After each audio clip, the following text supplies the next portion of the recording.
Hello friends, I am doctor Seema Sharma. मैं consultant gynaecologist हूँ और आज हम बहुत इम्पोर्टेंट टॉपिक पे बात करेंगे। वो है लेडीज के लिए इंटीमेट हाइजीन। अब इंटीमेट हाइजीन से हम क्या समझते हैं?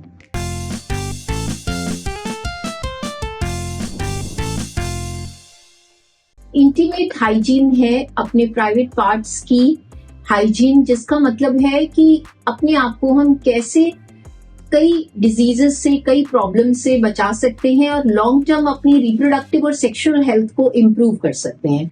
तो वन बाय वन हम डिस्कस करते हैं कि क्या क्या प्रॉब्लम्स हैं जो हमारे इंटीमेट हाइजीन के साथ रिलेट करती हैं। सबसे पहले समर्स के मौसम में, जैसे आजकल गर्मियां हैं, बहुत सारी हमारी युवा पीढ़ी की जो महिलाएं हैं, जो लड़कियां हैं, वो सफर करती हैं वेजाइनल डिस्चार्ज से।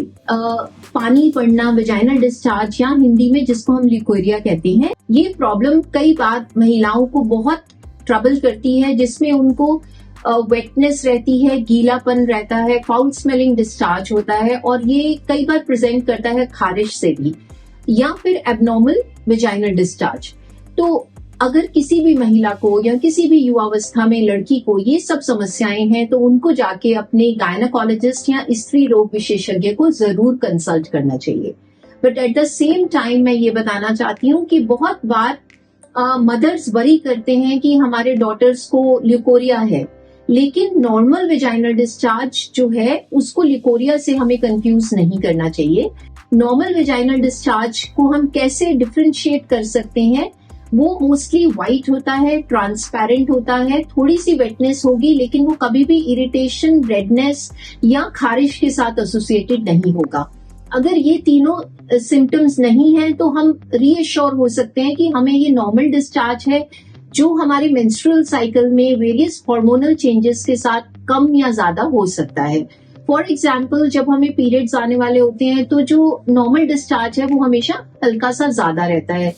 मिडिल ऑफ द साइकिल में 14-15 डे पे भी थोड़ी सी वेटनेस ज्यादा होगी, बट इस डिस्चार्ज के साथ ना तो इरिटेशन होगी ना ही खारिश होगी, तो हमें पता चल जाएगा कि ये इन्फेक्शन नहीं है। अब सेकंड जो हम आते हैं इस पॉइंट पे कि ये वेजाइनल डिस्चार्ज जो है इन्फेक्शन से होता है, इसको बचाव करने के लिए हम क्या क्या कर सकते हैं। वन, हमें कॉटन के अंडरगारमेंट्स यूज करने चाहिए। हमें नायलॉन या सिंथेटिक अंडरगारमेंट्स का प्रयोग नहीं करना चाहिए, बिकॉज उसमें आपकी स्किन ब्रीथ नहीं करती है और गर्मी के मौसम में पसीना ज्यादा आने की वजह से, वेट रहने से कई बार यीस्ट या फंगल इन्फेक्शंस जो है वो ज्यादा ग्रो करती हैं। अगर आप कॉटन के अंडरगारमेंट्स क्लीन पहन रहे हैं, ड्राई पहन रहे हैं, तो ये वाली समस्या आपको कम परेशान करेगी। अब हम बात करेंगे प्यूबिक हेयर के बारे में। एक बहुत कॉमन क्वेश्चन सब लेडीज के मन में आता है कि क्या हमें अपने प्यूबिक हेयर जो है वो रिमूव करने चाहिए और वो कैसे करना चाहिए। देखिए, प्यूबिक हेयर वैसे एक नेचुरल बैरियर है जो नेचर की तरफ से हमें वेजाइनल इन्फेक्शंस को बचाने के लिए दिया गया है। लेकिन हाँ, अगर कुछ बच्चों को ये अनहाइजीनिक लगता है या इससे इरिटेशन होती है तो safest method pubic hair remove करने का है ट्रिमर। हमें वैक्सिंग या शेव करने से ज्यादा ट्रिमिंग यूज करनी चाहिए, क्योंकि उससे इन्फेक्शन के चांसेस कम है। अगर कोई लोग बिकनी वैक्स करा के हैप्पियर है, कर सकते हैं, लेकिन मेक श्योर कि जहां पे भी वो ये कर रहे हैं वो फैसिलिटी क्लीन हो और डिस्पोजेबल जो चीजें हैं वो यूज करी जाए। रीयूज करने वाले ब्लेड्स से अगर शेव कर रहे हैं तो इन्फेक्शन के चांसेस बढ़ जाते हैं। नेक्स्ट हम बात करेंगे इंटीमेट वॉशेस के बारे में। आजकल मार्केट में डिफरेंट ब्रांड्स के सेंटेड वॉशेस जो हैं वो मिलते हैं, जिसके लिए आमतौर पे लड़कियां पूछती रहती हैं ये सवाल कि क्या ये सेफ है इंटीमेट वॉशेस यूज करना।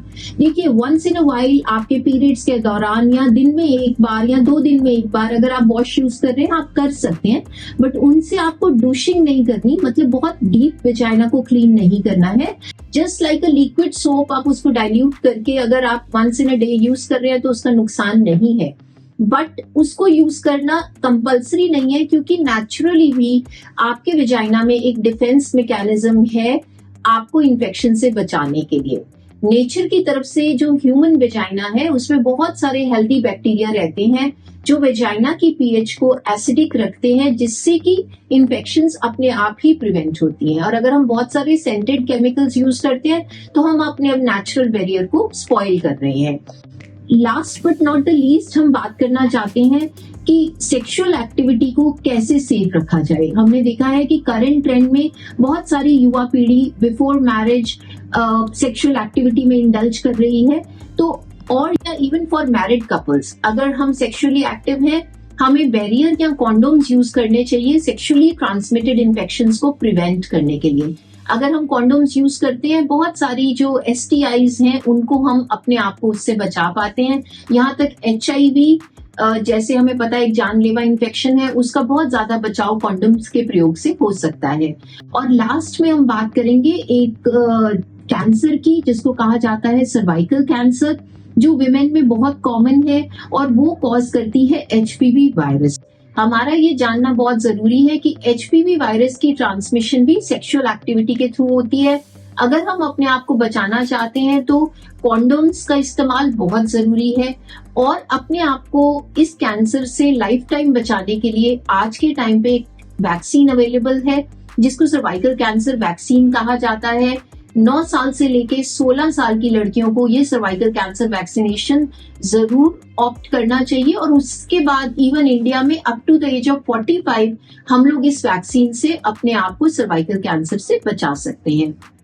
सो इन द एंड मैं अपना आज का ये टॉक यहीं कंक्लूड करती हूँ इस मैसेज के साथ कि सब महिलाओं को अपनी मेंस्ट्रुअल हाइजीन के बारे में, अपनी इंटीमेट हाइजीन के बारे में जागरूक होना चाहिए, ताकि हम लॉन्ग टर्म अपनी सेक्सुअल और रिप्रोडक्टिव हेल्थ को इम्प्रूव कर सकें।